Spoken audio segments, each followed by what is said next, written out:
Thank you for joining us for this important session on policies and reforms for transforming African energy.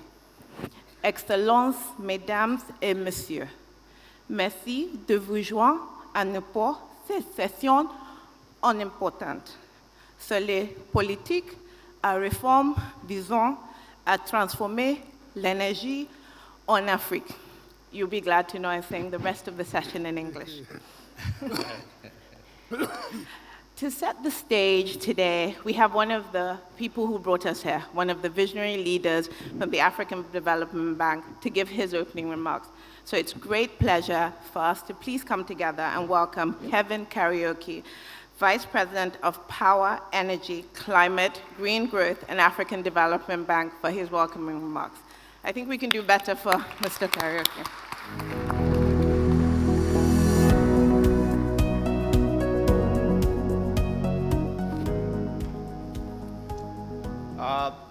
Your Excellency, Deputy Prime Minister, Your Excellency, Ministers, distinguished guests, ladies and gentlemen, all protocols observed. Mission 300, which seeks to provide fast-time electricity access to 300 million people, is a bold initiative that resonates perfectly in the developing world. It is simple, it is catchy, and at the same time has clear outcomes and very well-established timelines. But just to reiterate what Mission 300 is about, it is underpinned by 5 pillars. The first, and you heard a lot about it earlier on, is efficiently rehabilitating and expanding our power systems based on least cost power expansion planning principles. We also want to leverage on increased regional integration, and we want to embrace distributed renewable energy and clean cooking solutions. We also want to see increased private sector participation in the energy sector. And finally, we want to ensure the financial viability of our power utilities. These pillars must, however, be held and interwoven together by policies that will constitute the glue that creates a cohesive enabling environment that will attract public and private investments at the speed and scale that is commensurate with the goals of Mission 300. But that we have reported 600 million people as lacking access to electricity for a long time, I do believe since 2019, and that 1 billion people are without access to clean cooking solutions in a continent that is home to 20% of the world's population and about a similar proportion of landmass, in addition to being endowed with abundant energy resources, including 60% of the best solar potential, suggests that it is the high time that we undertook progressive and deep-seated energy sector reforms. Business as usual will simply not do, as this has only been able to currently measure 4% of global energy investments and a mere 2% of renewable energy investments. Transformative reforms are a must. This is because experience shows that reforms yield handsome dividends. For example, reforms that started here in Tanzania in 2018 have dramatically improved the financial stability of the power utility here at TANESCO and reduced power system losses to only 14%.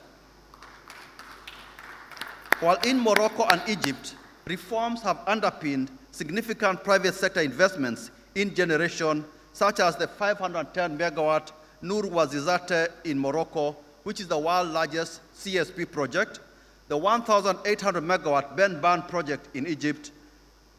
Such reforms have spurred spectacular growth in Rwanda's electricity access, increasing access from a mere 10% to over 75% over the last decade, and is on target to achieve universal access to electricity by 2030.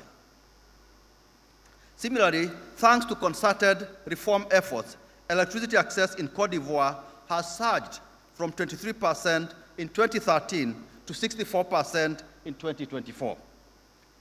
The strong correlation between the level and quality of reforms with electricity access is further corroborated by the fact that the top performers in the African Development Bank's Electricity Regulatory Index, which benchmarks regulatory environment across 43 countries with international best practice, have also experienced the fastest growth in electricity access. These countries include Egypt, Senegal, Kenya, and Ghana. Therefore, confirming that power sector reforms have a strong positive and causal effect on electricity access in Africa. The importance of power sector reforms as policy instruments for accelerating electricity access can therefore not be gainsaid. This is why sector reforms are such a centerpiece of Mission 300. It is also for this reason that we designed this session to interrogate the role of policymakers and by extension governments in accelerating energy access by reinforcing the 5 pillars that I mentioned earlier. I therefore look forward to listening to ideas from the diverse panel here on how we can institute a step change in electricity access on the continent in a manner that is consistent with the objectives of Mission 300. I thank you for your kind attention. Asanteni sana.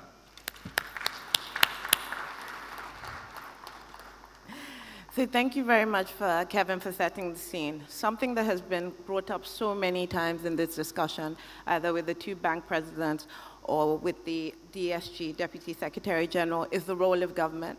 And it's that I have great pleasure to be on a panel moderating some of the most dynamic and innovative ministers that we have on the continent. So I'm going to start with the countries that are part of our energy compact process. And I would really like to hear from you. I will start with the Minister of Mines, Petroleum and Energy from Côte d'Ivoire. And I'd really like to hear from you, like, how do you see the energy compact that is part of the Mission 300? And how does it help your country not only achieve the electricity targets, but economic growth and also gender empowerment? Merci beaucoup. Je voudrais très rapidement remercier les autorités tanzaniennes pour l'accueil chaleureux qui nous a été réservé à nous-mêmes et à notre délégation, conduite par le Premier ministre de notre pays. Ensuite, je voudrais vraiment saluer la Banque mondiale et puis, bien évidemment, la Banque africaine de développement et ainsi que la Fondation Rockefeller pour cette initiative à laquelle beaucoup se sont joints. Pour aller droit au but, je dois dire que je crois que le représentant de la Fondation Rockefeller l'a dit, cette fois-ci, moi je suis très confiant que nous allons avoir des résultats. Je suis d'autant plus confiant que je considère que la base en toute chose, et notamment pour ce qui est le compact qui nous réunit, c'est d'abord la volonté politique et la vision. Je le dis parce que j'ai été, avant d'être ministre en charge de l'énergie, ministre en charge de l'agriculture, et aussi mon pays a atteint des niveaux aujourd'hui avec des résultats encourageants parce qu'à la base, il s'agissait d'abord d'affirmer une volonté politique et d'avoir une vision. La volonté politique de notre chef d'État a été de dire que lui, il veut qu'avant 2025, la fin de l'année 2025, toutes les localités de moins de 500 habitants soient éclairées. Ensuite, il a indiqué qu'il faut, dans ces conditions, que nous puissions avoir un programme qui permette d'atteindre ces objectifs. Et pour cela, il a indiqué qu'il faut des réformes qui permettent d'attirer l'investissement privé dans le secteur. Et donc, voilà comment nous avons pu, entre 2011 et aujourd'hui 2025, nous avons investi près de 3 000 milliards de francs CFA, ce qui correspond à 2 milliards à peu près de dollars, ce qui nous a permis de passer d'un taux de couverture en électricité dans notre pays de 33% en 2011. Aujourd'hui, nous sommes à presque 100%. Donc l'objectif sera atteint. Ce qui nous a permis aussi, en ce qui concerne la cuisson propre, de passer de 20% des ménages aujourd'hui avec un objectif de 50% que nous allons affirmer au niveau de notre compact. Je peux aligner ainsi les résultats encourageants. Nous avons plus que doublé notre capacité installée.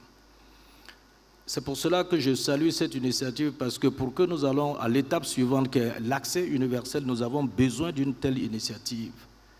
Et dire que pour moi, cette initiative est vraiment au cœur de la mission des institutions comme la BAD et la Banque mondiale, que je voudrais encore saluer une fois. Et dire que, pour terminer, Madame, la volonté politique et la vision sont le départ du succès de chaque mission. Et le fait que nous soyons ici aujourd'hui à Dar es Salaam pour que demain il y ait un engagement au plus haut niveau des États africains, je pense que je reste confiant que nous pourrons atteindre nos objectifs. D'ailleurs, le cas de la Tanzanie qui nous accueille aujourd'hui montre bien que lorsqu'il y a une vision, une volonté politique, le reste suit. Je vous remercie. Fantastic. Round of applause, please. Thank you very much, Minister, and thank you for giving us the linkages between agriculture and the other whole of economy things. So as we all know, nothing really happens without finance. That's the reason why we're here as well. And it gives me great pleasure to now hand over to my Minister of Finance and also the Coordinating Minister of the Economy for Nigeria. So, Mr. Edu, how do you see Please, this? can you adjust a little bit your microphone, because we can't hear you from here. Sorry. Yeah. Thank you very much. So I was saying that nothing really happens without finance, and that's why we're lucky today to have both energy and finance ministers.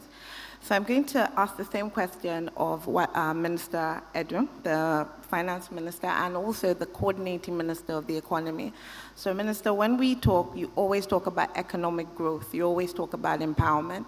So how does this energy compact process bring that all together?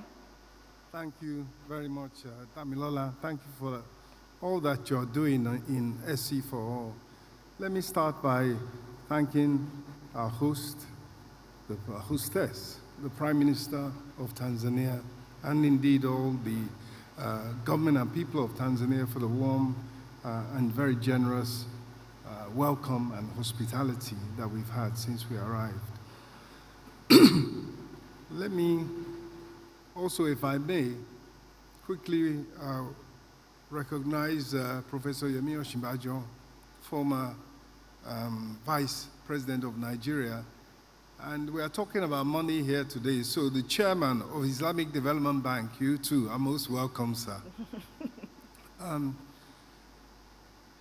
This is a very important, a very critical, and a very urgent conversation. And yes, it is critical, as we've heard, to economic growth. It is critical for clean cooking and the humanity that brings, and the health benefits that brings. But let me, since we've heard all morning some very important points, let me draw on what we have heard this morning to address your question. First of all, Raj Shah, he did. In passing, I would say, he mentioned that what I would interpret as saying the world is not really focused right now on the issues that we are talking about today. It is more the risks of global state conflict, the risk of trade wars, and of course, the whole issue of AI, misinformation, and disinformation. So therefore, we have to do it ourselves. And it's so important that we are here. The president of Nigeria, largest country in Africa, is here. Other heads of state of Africa are here, committed to this particular topic. The president of the World Bank, he said electricity is a human right, speaking to the dignity, to the quality of life, and to the fundamental importance of giving our people electricity. It is their right. We have to give it to them, and quickly too. And of course, the president of the African Development Bank, he said energy is like blood in the body. So therefore, you cannot do much without energy. So the economic growth, the development goals that we are looking to achieve, without high access to the energy, you're not going to have high income. And of course, what we are committed to is to growing our economies as fast as possible, to create the jobs, to lift our people out of poverty. So the topic of today is fundamental to, in particular, the growth and development that we are looking for. Thank you so much, Minister, and thank you for linking it to just GDP growth. As President Adesina had said, that Africa is losing 3 to 4% of GDP growth because it doesn't have access to power. So I'm going to move on to another Minister of Finance and National Planning from Zambia. Thank you for having us. Thank you for being here today. One of the things that we've been very happy with is just how aggressive Zambia's energy compact is. So how do you see this as part of Mission 300 and also see this for your economic growth and gender equality? Thank you very much, and greetings to everybody. I think basically what you are saying is why is Zambia here at this compact, and what do you expect out of this compact? And the answer is as follows. We are here because we have an energy problem in Zambia. And our presence here reflects our wish for this compact to be part of the solution that we are looking for. What is the problem? The problem is that for years and years, we believed we had more than enough electricity in Zambia. We were even exporting, so we thought we were okay. But then, things have changed. The first thing that has changed is that in response to the request by the world that we must produce critical minerals important for greening the economy of the world, we are on a trajectory to triple copper production in the next 10 years. That requires electricity. Second thing that has happened,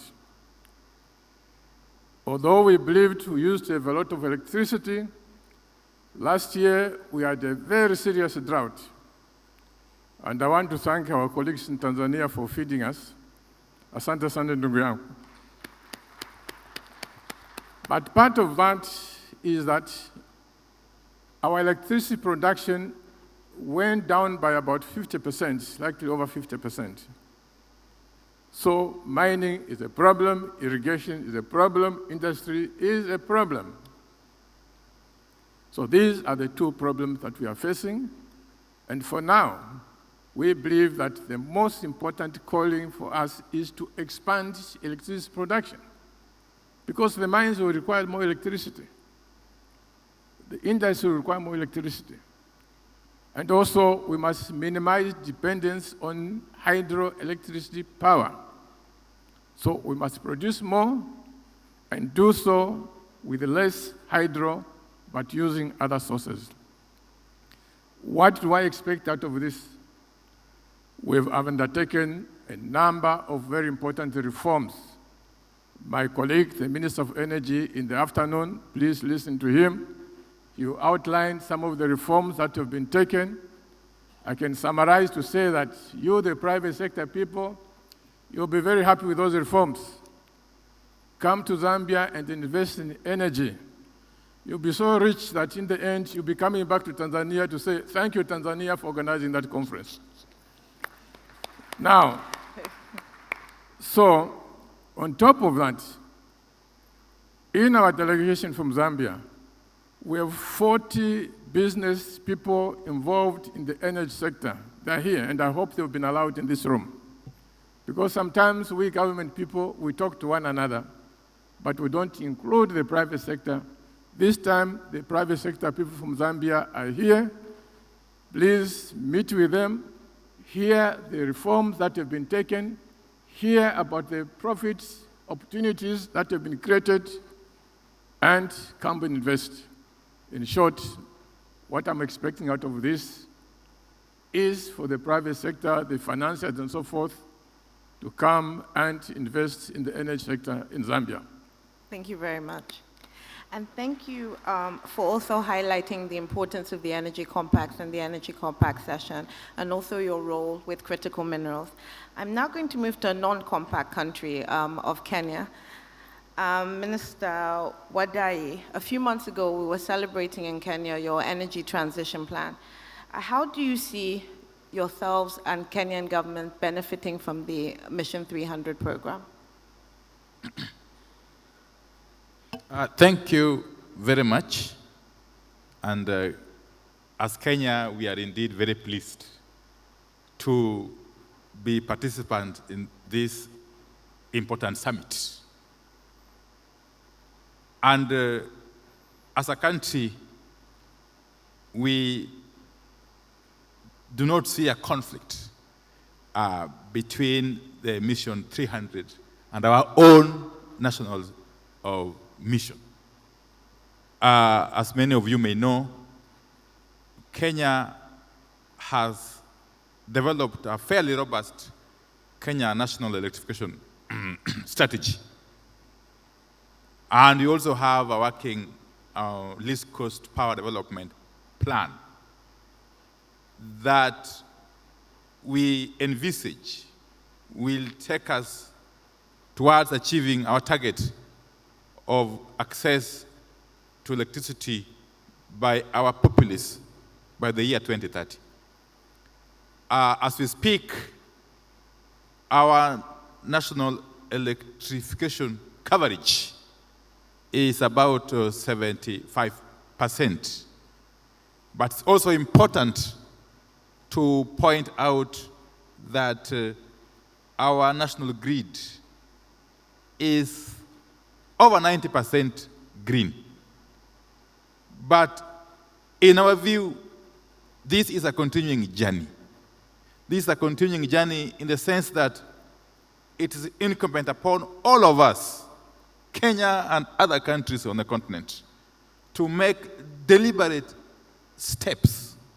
There must be deliberate effort towards the realization of this very wonderful mission of achieving access or connecting 300 million Africans to electricity by the year 2030.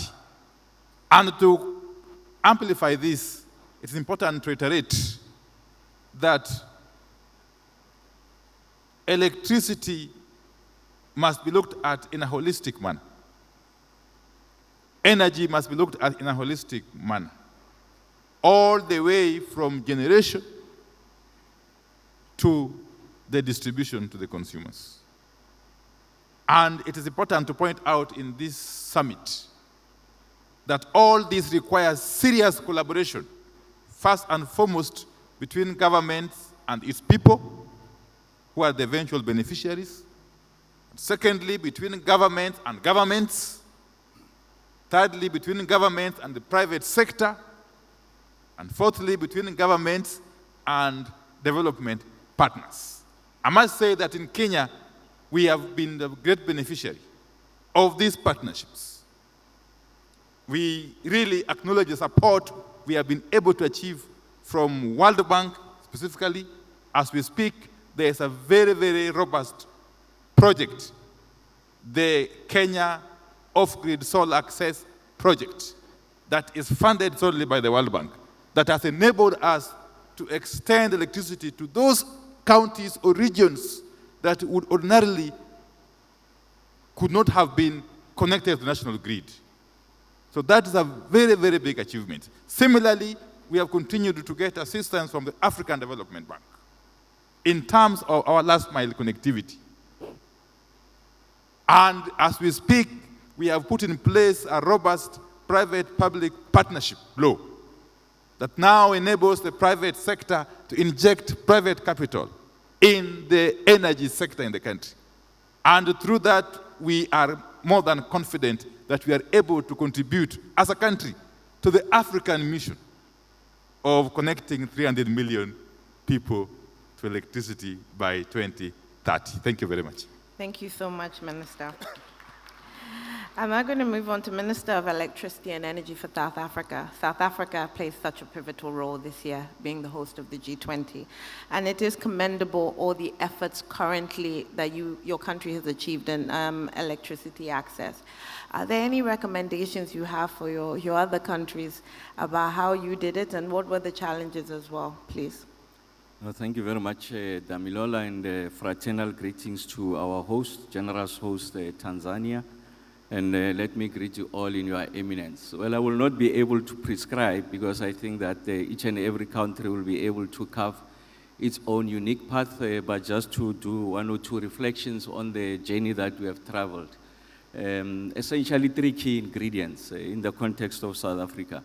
The first one is political leadership and the clarity of articulation of the objectives that the political elites are able to articulate and the ambitious nature of that program.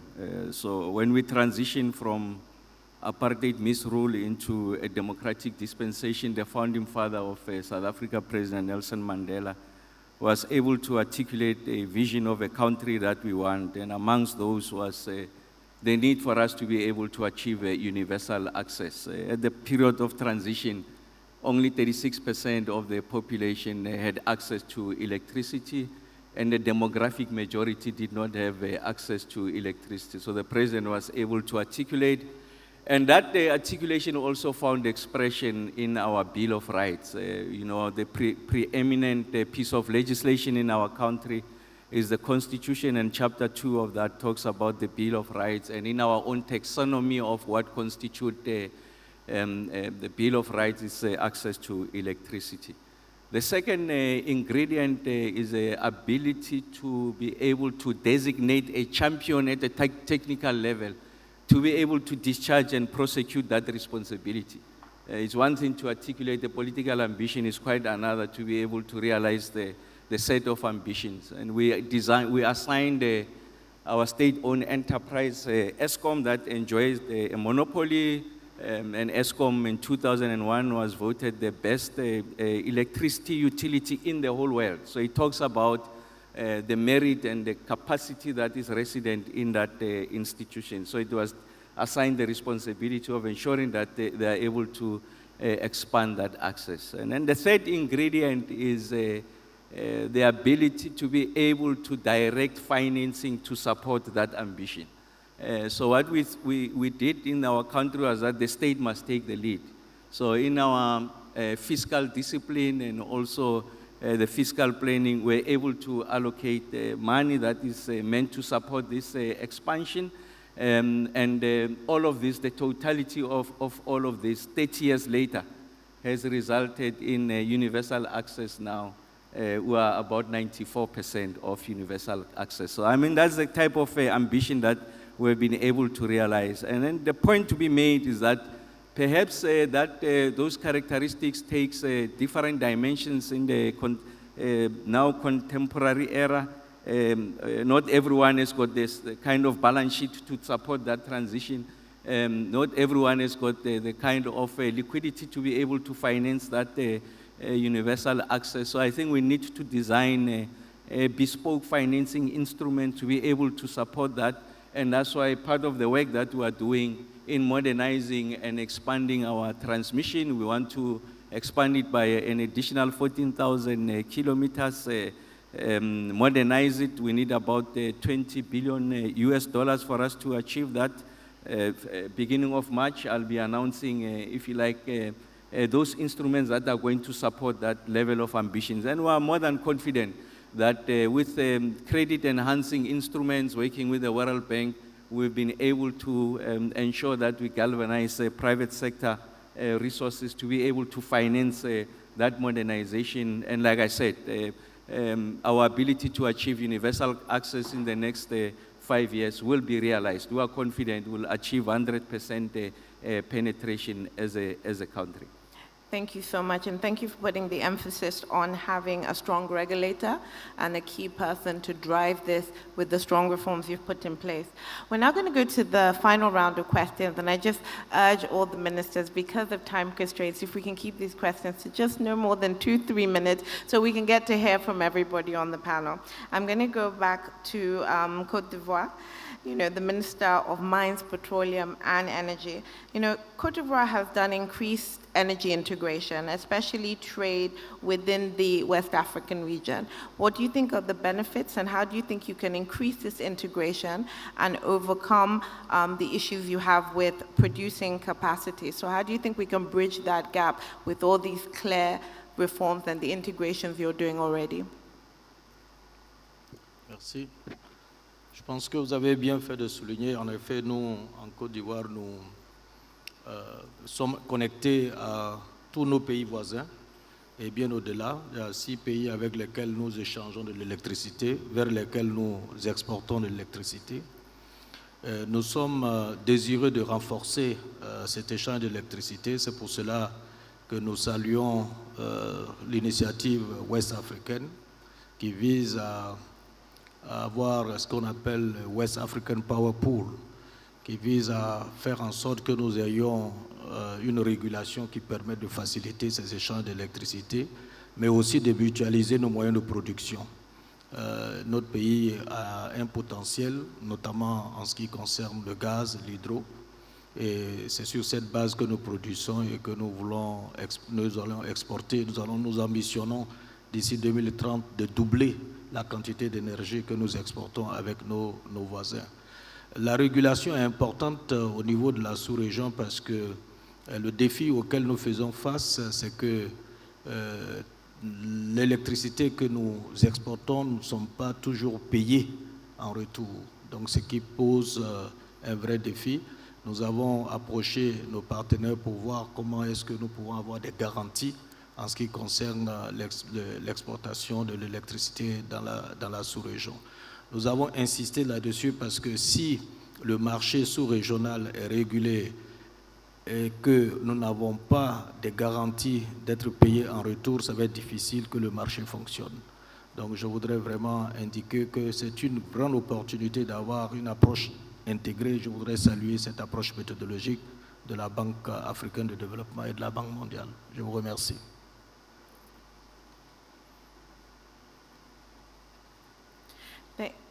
Thank you very much, Minister, and thank you. This is, emphasizing regional trade, but also emphasizing that the way private sector, and we're going to crowd in investment, is guaranteed payment and accountability and the sanctity of contracts.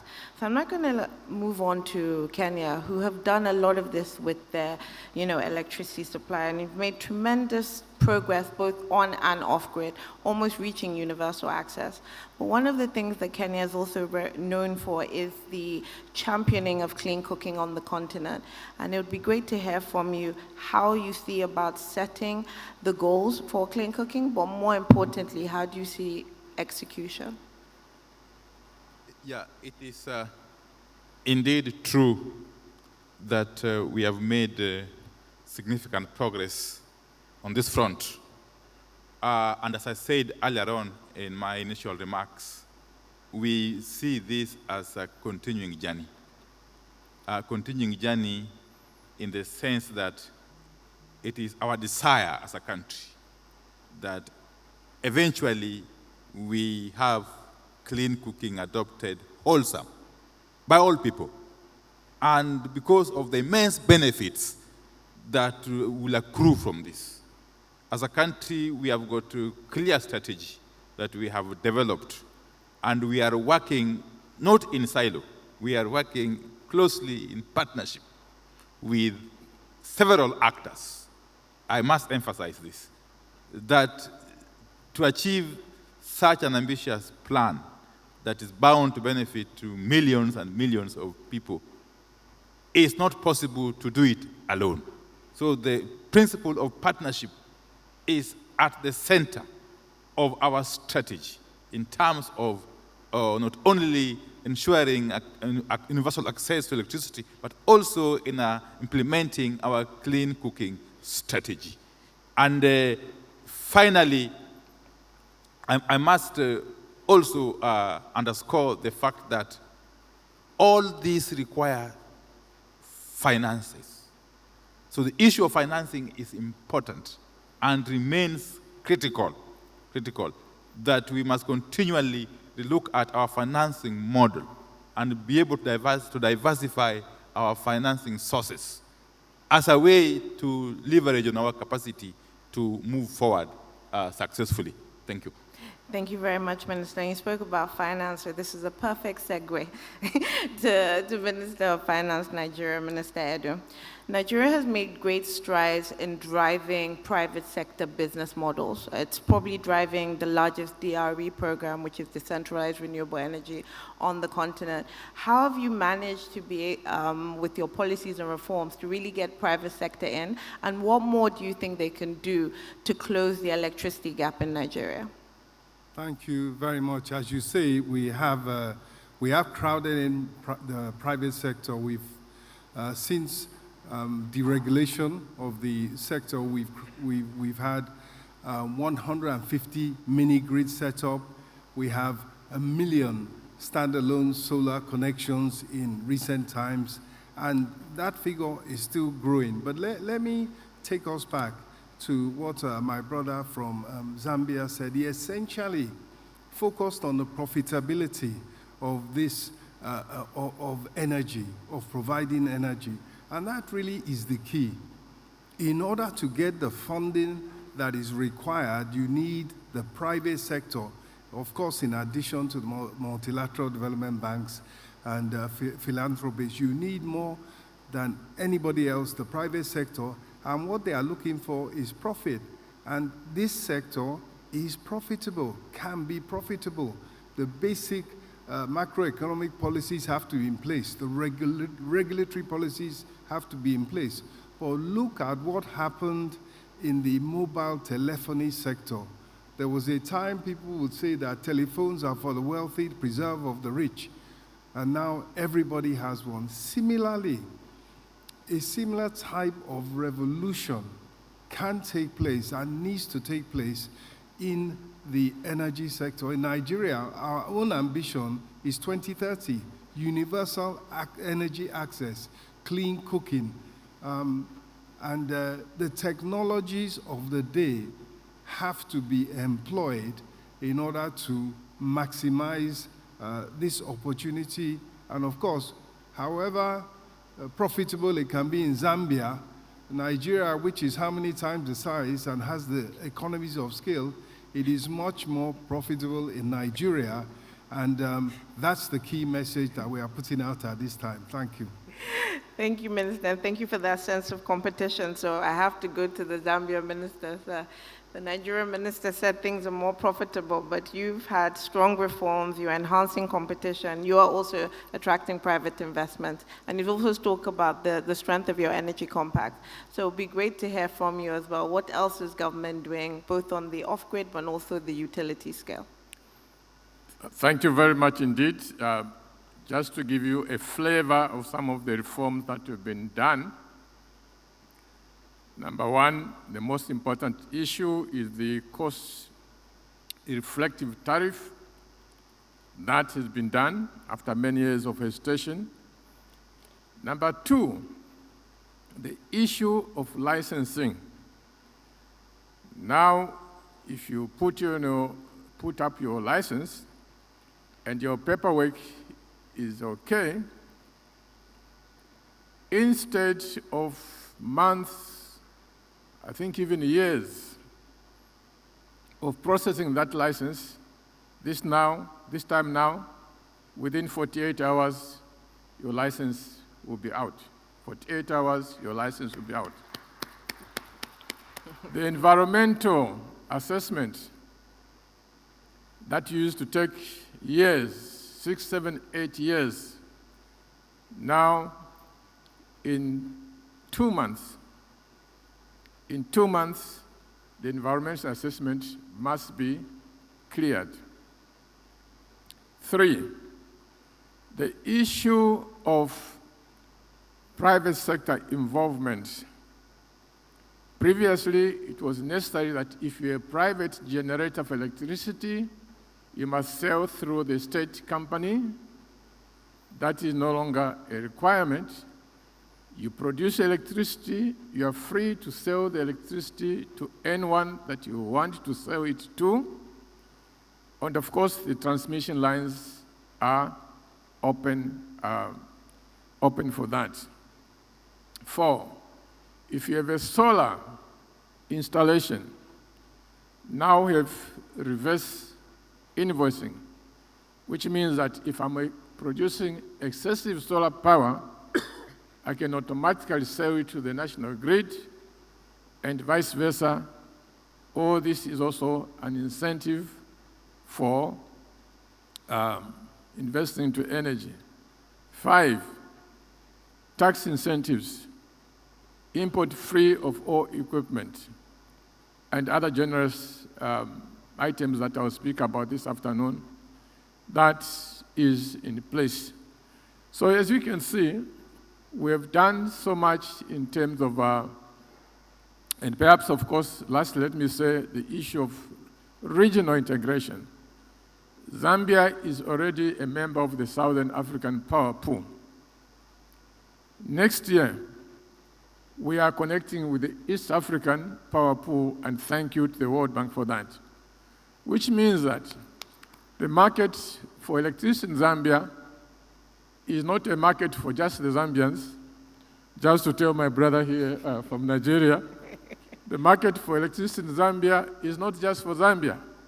The market for electricity in Zambia includes the power pool members, which is South Africa, Namibia, Zimbabwe, Mozambique, Botswana. And now we are going to include Kenya, Tanzania, Uganda. My brother, I think our population is bigger than yours. I think that deserves a round of applause. Thank you. And for the last word, obviously, to the South Africa, as you have your G20 presidency, it would be great to understand how the nexus between the G20 presidency and the bigger energy access challenge for the whole of Africa is being discussed at these meetings. Well, as you know, South Africa is the only sovereign country on the continent that is a full member of the G20. And as a result of our presidency, Africa has got an opportunity to host the G20. So that's a significant milestone. As a country and cabinet has taken this decision that this is it's not South Africa's G20 presidency, but it's Africa's G20 presidency. So that's the first message we want to convey. And then the organizing theme of our G20 presidency is that of solidarity. So a number of colleagues here, even the previous panel, have spoken about social compacting. It's another manifestation of solidarity. The second one is around equality. So our view is that we must be able to surface and elevate, if you like, the nuances on the continent in relation to unsaved electricity. 83% of the global unsaved electricity is on the continent. And the third one is sustainability. And sustainability not in narrow terms of ecological and environmental perspective, but our ability to be able to exploit our endowment for our own industrialization, broaden the flow of industrial capacity, be able to ensure that there's upward economic and social mobility of communities, and be able to ensure that there's technology transfer. So that is the organizing theme. And on the electricity front, 3 priorities. The first one is to achieve energy security that is affordable and also accessible. So talking to the dimensions of penetration that manifest on the continent. And then the second one is to achieve a just and affordable transition. So our view is that we must be able to articulate as sovereign nations and also as a collective of countries on the continent, of course, guided by the Africa we want, Agenda 2063. What is this articulation of the Africa that we want in relation to the transitions? Because it's going to take, if you like, nuanced manifestations. And then the last one is that of regional interconnectivity with a focus on the continent and also on the energy pools that we are finding here. And therefore, the contestation about which geography is going to produce the electricity is nullified if you have a single integrated market. So essentially, we see ourselves as a connection of countries that are connected by these regional pools. We are able to achieve interconnectivity, and Africa is able to rise again. And we are going to use the G20 to be able to make the case for the continent. I've already canvassed the views of my peers on the continent. There's significant convergence. Africa's time is now, and that time is unstoppable. Africa is on the march. Thank you very much. I think everything is more than clear now. You've heard from the ministers themselves. You've heard about the policies they're putting together. You've heard about the implementation roadmaps. You've heard about the key parts of government they're using to drive this mission. I encourage everybody, if you're not part of the Energy Compact process, to try and listen and give feedback to governments as well. There's a partner session after this. And I also want to really, really thank the government of Tanzania, because they also brought a very, very insightful and valuable energy compact, and that is why we're all here today. So all to say, government is ready. There will be ministers here for the whole 2 days. Please, private sector, collaborate, speak to them, and thank you again for the World Bank and AFDB for putting the whole Mission 300 together. So thank you.